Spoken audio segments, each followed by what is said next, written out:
কক্সবাজারের চকরিয়ার ডুলাহাজারায় সন্ত্রাসীদের হামলায় নিহত হয়েছেন লেফটেন্যান্ট তানজিম সরোয়ার নির্জন। ডাকাতি প্রতিরোধ যৌথ বাহিনীর অভিযান চলাকালে ছুরিকাঘাতে নিহত হন তিনি।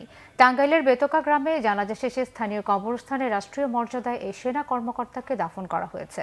তানজিমের বাড়িতে চলছে শোকের মাতম। ছেলের এমন মৃত্যু মেনে নিতে পারছেন না বাবা মা। শোকস্তব্ধ স্বজন ও এলাকাবাসীও। টাঙ্গাইল প্রতিনিধিদের পাঠানো তথ্য ছবিতে ডেস্ক রিপোর্ট।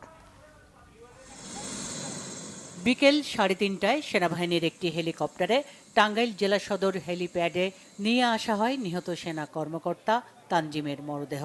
এ সময় সেনাবাহিনীর ঊর্ধ্বতন কর্মকর্তারা উপস্থিত ছিলেন। পরে সেখান থেকে তানজিমের বাড়ি করের বেতকা গ্রামে নিয়ে যাওয়া হয়।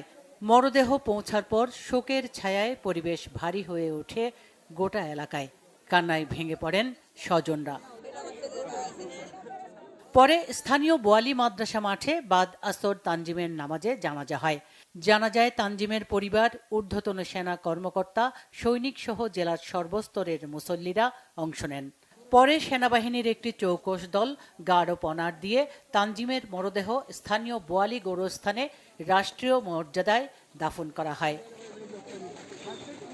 মঙ্গলবার ভোরে কক্সবাজারের চকরিয়া উপজেলার পূর্ব মাইজপাড়া গ্রামে অভিযান পরিচালনার সময় ডাকাতদের ছুরিকাঘাতে নিহত হন তরুণ এই সেনা কর্মকর্তা। লেফটেন্যান্ট তানজিমের মৃত্যুতে স্তব্ধ গোটা এলাকা। ছেলেকে হারিয়ে বাকরুদ্ধ বাবা মা সহ পুরো পরিবার। আমার কলিজার টুকরা, আমার সোনার টুকরা, আমার ছেলে কোনোদিন নেগেটিভ কথা বলা জানে নাই। আমার শরীরের সবসময় ছিল পজিটিভ, যে যা বলতো ঠিক আছে জি। আমি অবশ্যই আমার এই ছেলেটাকে যারা হত্যা করেছে,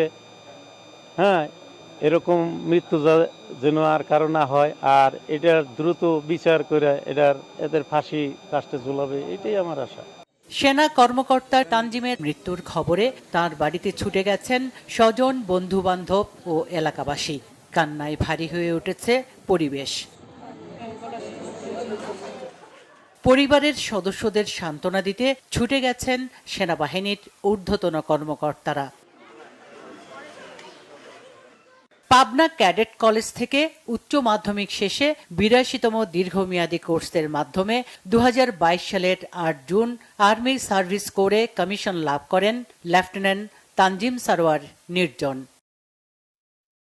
বাংলাভিশন নিউজ ডেস্ক।